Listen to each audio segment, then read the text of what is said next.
kungoipa zita raid rekuhondo nickname Trababalas interchange kwabva kwatofa munhu. Chii chakadaro chinenge ngozi? Zita racho iri raid raTrababalas rinotongouya chete neminyama, manyemo neminyama. Hi guys, welcome to Zim Celebrity TV. If you are new to this channel, please subscribe, but if you are a returning subscriber, welcome back. Nyaya tauya nayo nyaya inorwadza inonzwisa tsitsi guys. Nyaya iripo ndeyekuti munongoziva mega mbudzi interchange yakachinjwa zita ikapuwa zita raid rekuhondo rinonzi Trababalas. Ndopavakatokanganisa ipapo.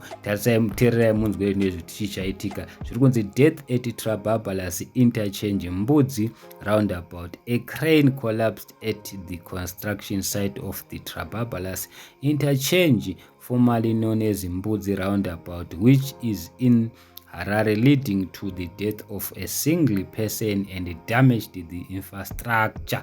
Ndo nyaya yachona guys.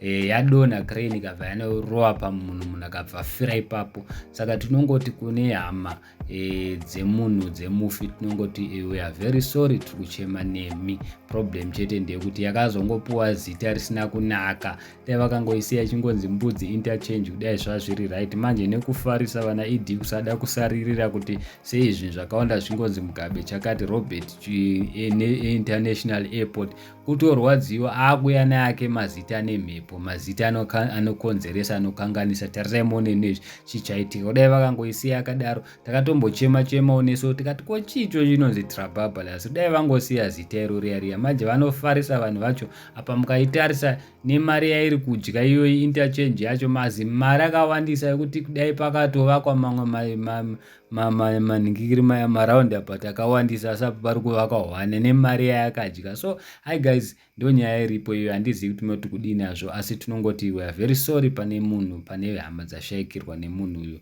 because we don't wish zvinhu zvakadai. So thank you so much guys.